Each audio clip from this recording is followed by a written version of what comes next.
காலை கண்ட கனவு நீ, காற்றில் மிதக்கும் மேகம் நீ, காதோர ரகசியம் நீ, மின்மினி. என் மேலே ஆக்சுவலி டிஃபமேஷன் கேஸ் போட்டிருக்காங்க மாதம்பட்டி குரூப் ஆஃப் கம்பெனிஸ்லேருந்து. என் மேலே டிஃபமேஷன் கேஸ் போட்டிருக்காங்க. இந்த மாதிரி நான் வந்து ஃபேக் அலிகேஷன்ஸ் வைக்கிறேன், அவதூறாக பேசுகிறேன் அப்படின்னு. நான் எந்த ஃபேக் அலிகேஷனுமே வைக்கல. நான் இப்போவும் ஃபைட் பண்ணுறது இந்த குழந்தைக்காக மட்டும்தான். இந்த குழந்தைக்கு ஒரு ஜஸ்டிஸ் வேணுங்கிறதுக்காக தான் நான் ஃபைட் பண்ணுறேன். அதில் எந்த ஃபேக் அலிகேஷனுமே நான் வைக்கல. இன்றைக்கி வந்து அவர் வந்து உயிரில்லாத ஒரு இதுக்கு வந்து ஃபைட் பண்ணுறாரு அவர். பட் உயிருள்ள எனக்கும் இந்த குழந்தைக்கும் வந்து அவர் எந்த பதிலும் சொல்லலை. இன்றைக்கி வந்து என்னையும் அவரோட குழந்தையும் வந்து கோர்ட் வாசலில் வந்து நிற்க வச்சிட்டாரு. நான் வந்து ஒரு 20 days ஆச்சு கமிஷனர் ஆஃபீஸில் கம்ப்ளைண்ட் கொடுத்து. பட் அதுக்கான எந்த ஒரு நடவடிக்கையும் எடுக்கலை. பிகாஸ் அவருக்கு நிறைய இன்ஃப்ளூயன்ஸ் இருக்கிறதுனால வெளியே வந்து அவர் வந்து நிறைய பேர்கிட்ட வந்து சொல்கிறாரு, இந்த மாதிரி நான் இவங்களுக்கெல்லாம் ஃபுட் பண்ணியிருக்கேன், ஜட்ஜுக்கு ஃபுட் பண்ணியிருக்கேன், நிறைய செலிபிரிட்டிஸ்க்கெலாம் பண்ணியிருக்கேன், ஸோ என்னை எதுவும் பண்ண முடியாதுங்கிற மாதிரி வெளியே பேசிகிட்ருக்காரு.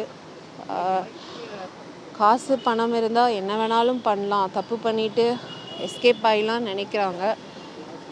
பட் நான் வந்து ஜஸ்டிஸ்க்காக மட்டும்தான் போராடுறேன். 20 days ஆச்சு கமிஷன் ஆஃபீஸ்லேருந்து எனக்கு எந்த ஒரு ரெஸ்பான்ஸும் வரல. எம்ஆர்சி நகர்லேருந்து ஃபோன் பண்ணுறாங்க, இந்த கம்ப்ளைண்ட் வந்து எங்களோட ஸ்டேஷனுக்கு வர இது தாண்டி வராது அப்படின்றாங்க. அங்கேருந்து அடையாருக்கு ட்ரான்ஸ்ஃபர் பண்ணுறேன்றாங்க. அடையார்லேருந்து கால் பண்ணுறாங்க, இது வந்து எங்கள் இது ஜுடிஷியரியில் வராது, நாங்கள் வந்து திருவான்மியூருக்கு ட்ரான்ஸ்ஃபர் பண்ணுறோன்றாங்க. திருவான்மியூர்லேருந்து கால் பண்ணுறாங்க, இது எங்களுக்கும் வராதுன்றாங்க. இப்படி வந்து என் கம்ப்ளைண்ட் இப்போ வந்து எங்கே இருக்குன்னே எனக்கு தெரியல. ஸோ ஆக மொத்தம் என்னை வந்து நான் கொடுத்த கேஸ்க்கு இன்னுமே வந்து எனக்கு வந்து ஒரு ஜஸ்டிஸ் கிடைக்கல. ஸோ அதுக்காக நான் வெயிட் பண்ணிகிட்ருக்கேன், ஃபைட் பண்ணிகிட்ருக்கேன். இன்றைக்கி வரைக்கும் இந்த குழந்தைக்கான ஒரு பதில் அவர் சொல்லலை. அதுக்காக தான் நான் மெயினாக வந்து ஃபைட் பண்ணுறேன். நான் போட்ட வீடியோஸ், நான் யூஸ் பண்ணுற ஹேஷ்டேக்ஸ் எல்லாத்தையும் வந்து ரிமூவ் பண்ண சொல்கிறாங்க அவங்க கம்பெனிஸ் இல்லை சைடில் இருந்து. நான் ஒன்று கேட்குறேன், நான் எந்த தப்புமே போடவே இல்லையே. நான் வந்து இந்த குழந்தையோட அப்பா மாதம்பட்டி ரங்கராஜ், அதை தான் நான் வந்து எக்ஸ்போஸ் பண்ணேன். ஒரு 4 செவத்துக்குள்ளே இருந்து நான் இந்த குழந்தைய டெலிவரி பண்ணி அந்த குழந்தைக்கு அப்பா யாருன்னு தெரியாமல் நான் வந்து வாழ முடியாதுல்ல. ஏன்னா அவர் என்னை கல்யாணம் பண்ணியிருக்காரு, இந்த குழந்தைக்கு அப்பா. இப்போ வரைக்கும் எனக்கு ஒரு ஆன்சர் தெரியாமல் தான் நான் வந்து இது பண்ணிகிட்ருக்கேன். தப்பு பண்ணுறவங்கலாம் ஜாலியாக சுற்றுறாங்க. ஆனால் வந்து ஒரு பொண்ணு அந்த தப்பை தட்டி கேட்க வெளியே வந்துட்டா நீங்கள் எல்லாம் வந்து தப்பாக பேசிடுவீங்க. நிறைய யூடியூப்ஸில் என்னெல்லாமோ எழுதுறீங்க, யாரோட இன்ஃப்ளூயன்ஸில் நீங்களாம் எழுதுறீங்கன்னு எனக்கு தெரியும். பட் நான் ஒன்று கேட்குறேன், நீங்களாம் எழுதுறீங்கல்ல, உங்கள் வீட்டில் ஒரு பெண் இல்லையா, அம்மா இல்லையா, ஒய்ஃப் இல்லையா, அக்கா தங்கச்சி இல்லையா? நாளைக்கு அவங்களுக்கு இதே மாதிரி ஒரு பிரச்சனை வந்ததுன்னா நீங்கள் எழுதுவீங்களா? அவங்களுக்கான இதை வந்து ஃபைட் பண்ணி வாங்கி கொடுக்க மாட்டிங்களா?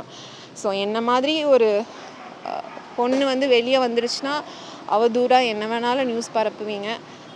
ஸோ இதனால தாங்க நிறைய பெண்கள் வந்து வெளியே வரவே மாட்டேங்கிறாங்க. என்ன ஆனாலும் வந்து வீட்டுக்குள்ளே அதை வந்து முடக்கி அவங்கெல்லாம் அந்த வந்து உள்ளுக்குள்ளே தான் ஃபைட் பண்ணுறாங்களே தவிர வெளியே வந்து ஃபைட் பண்ண மாட்டேங்கிறாங்க. இன்றைக்கி நான் ஃபைட் பண்ணுறதுனால என்னை வந்து அவதூறாக பேசுகிறாங்க, தட்ஸ் ஓகே. பட் இப்போவும் சொல்கிறேன், நான் என் குழந்தைக்காக ஃபைட் பண்ணிகிட்ருக்கேன். எனக்கு ஒரு ஜஸ்டிஸ் வேணும். இன்றைக்கி வந்து இதுக்கு வந்து ஒரு ஆன்சர் தெரியாமல் நான் உட்காந்துட்ருக்கேன். நான் வந்து ஒன்று சொல்லிக்க விரும்புகிறேன். நான் இந்த குழந்தைக்காக எனி எக்ஸ்ட்ரீம் லெவல் போய் நான் ஃபைட் பண்ணுவேன். எனக்கு வந்து ஜஸ்டிஸ் கிடைக்கிற வரைக்கும் நான் போராடுவேன். அது எந்த லெவலாக இருந்தாலும், அவங்க என்ன இன்ஃப்ளூயன்ஸ் பண்ணாலுமே நான் ஃபைட் பண்ணுவேன். அதுக்கு நான் ரெடியாக இருக்கிறேன். இன்னைக்கு வந்து அவரோட குழந்தைய சுமந்துட்டு இருக்கேன், அதுக்கு பதில் தெரியல. பட் அந்த குழந்தையே வந்து அவர் வந்து கோர்ட் வாசலில் நிற்க வச்சுட்டாரு. அது வந்து அவருக்கு ரொம்ப பெரிய ஈஸியான ஒரு விஷயமா இருக்குது. பட் குற்றம் இல்லாமல் நிறைய பேர் வந்து வெளியே வந்து ஜாலியாக சுற்றிட்டுருக்காங்க. நான் வந்து ஜட்ஜ்மெண்ட் மேலே நான் ரொம்ப நம்பிக்கை வச்சுருக்கேன். கண்டிப்பாக எனக்கு ஃபேவராக ஜஸ்டிஸ் வரும் நான் நம்புகிறேன். Thanks for your support. இல்லைங்க, நான் இப்போதைக்கு எதுவுமே சொல்ல வேண்டாம். ஏன்னா எனக்கு இப்போ வந்து இல்லை, நான் வந்து என்ன கேட்குறேன்னா இந்த குழந்தைக்கு ஒரு ஜஸ்டிஸ் வேணும்னு தான் நான் கேட்குறேன். வேறு நான் எதுவுமே கேட்கல.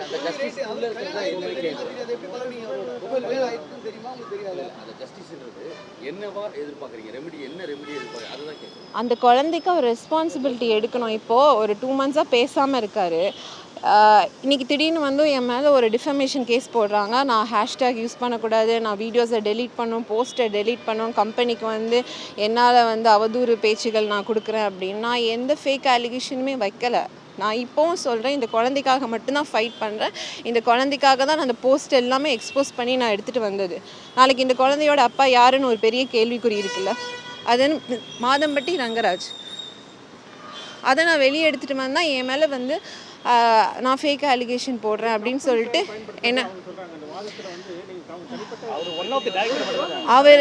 அவர் தானே எம்டி சார். நான் வந்து அவரை தானே கல்யாணம் பண்ணார் என்ன. ஸோ அந்த இதை நான் ஹேஷ்டேக் யூஸ் பண்ணேன். நான் வந்து தப்பாகவே எதுவுமே நான் போடவே இல்லையே. ஸோ இன்றைக்கி வந்து அதை வந்து ஒரு பெரிய இஷ்யூ இல்லை. நான் என்ன கேட்குறேன், இல்லை இப்போ வந்து அவர் வந்து டிஃபேம் போட்டு ஒரு நோட்டீஸ் அனுப்புகிறாரு. ஏன் அதை வந்து அவரோட இல்லை ஒரு நிமிஷம் அவரோட குழந்தைங்கிறத வந்து அவருக்கு தோணலையா? இப்போ நான் அலிகேஷன் போடுறேன்னு சொல்லிட்டு என்னை வந்து கார்னர் பண்ணுறீங்க.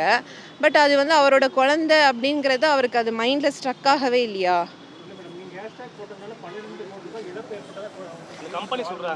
அதெல்லாம் உள்ள ஜட்ஜ்மெண்ட்டில் கொடுப்பாங்க. ஓகேவா? Thanks for your support. மீது நடவடிக்கை எடுக்கல, அடுத்தது வேறு என்ன ஸ்டெப்? நீங்கள் வழக்கு தொடர்றதுக்கு ஏதாவது வாய்ப்பு இருக்கா? இல்லை டிஜிபி அலுவலகம் இறுதியாக காவல்துறையோட தலைவர்கிட்ட தான் மனு கொடுப்பாங்க, நீங்கள் கமிஷனர்கிட்ட கொடுத்து நடவடிக்கை இல்லை, அடுத்தது எங்கே போக போகிறீங்க? என்ன நடவடிக்கை? நான் வந்து அடுத்து அதான் சொன்னேன், நான் எனி எக்ஸ்ட்ரீம் லெவல் நான் இந்த குழந்தைக்காக நான் ஃபைட் பண்ணுவேன். அது நான் வந்து ரிமூவ் பண்ண போகிறீங்களா? இல்லை நான் ஏன் ரிமூவ் பண்ணணும்? இது வந்து அவரோட குழந்தைங்க, நான் ஏன் ரிமூவ் பண்ணணும்? நான் அதை வந்து எக்ஸ்போஸ் பண்ணியிருக்கேன், நான் பப்ளிக்காக அதை எக்ஸ்போஸ் பண்ணியிருக்கேன். இந்த குழந்தைக்கு அப்பா மாதம்பட்டி ரங்கராஜ், அதை நான் ஏன் நான் டெலீட் பண்ணணும் சொல்லுங்கள். சொல்கிறீங்க ஒவ்வொரு வரியிலையும் எனது குழந்தைக்காக போராடுறேன். பட் அந்த ஒரு ஃபீலோ அவர்கிட்ட அதுதான் இல்லை. நீங்கள் அவரெல்லாம் கேள்வி கேட்கணும். இன்றைக்கி தப்பு பண்ணிவிட்டு அவர் வந்து ஜாலியாக இருக்கிறாரு, சுற்றுறாரு. ஆனால் அதில் பாதிக்கப்பட்ட பெண்ணை தானே நீங்கள் எல்லாருமே வந்து கார்னர் பண்ணுறீங்க. ஏன் ஒரு ஆணை கேள்வியே கேட்க மாட்டேங்கிறீங்க? இப்போ சாரும் சொல்கிறாரு இல்லை, சாரும் சொல்கிறாரு இல்லை, இப்போ உங்களுக்கான பெண்கள் உரிமை பேசக்கூடிய அமைப்புகளோ அல்லது மகளிர் ஆணையமோ அங்கெல்லாம் போய் நீங்கள் புகார் கொடுத்து எனக்காக நீங்கள் ஜஸ்டிஸ் கேட்கணும்னு சொல்லி நீங்கள் அடுத்த கட்டத்துக்கு அங்கெல்லாம் நகர்ந்துருக்கணும், இல்லை வழக்கு தொடர்ந்துருக்கணும். அதெல்லாம் பண்ணணும். புகாரோட நிறுத்துறதுனால தான் நீங்கள் மீடியாவை சந்திச்சதுனால உங்ககிட்ட இந்த கேள்வி. ஒருவேளை அவர் சந்திச்சிருந்தாலும் அவர்கிட்ட இந்த கேள்வி வச்சு இல்லை. அதுதான் நான் கண்டிப்பாக வந்து நான் அதை தான் சொல்கிறேன். நான் கண்டிப்பாக எனி எக்ஸ்ட்ரீம் லெவல் இந்த குழந்தைக்காக, இந்த குழந்தையோட அப்பா மாதம்பட்டி ரங்கராஜ், அதுக்கு நான் வந்து எனி எக்ஸ்ட்ரீம் லெவல் நான் போய் ஃபைட் பண்ணுவேன். Thank you. Okay sir, thank you. Thanks for all your support. Thank you.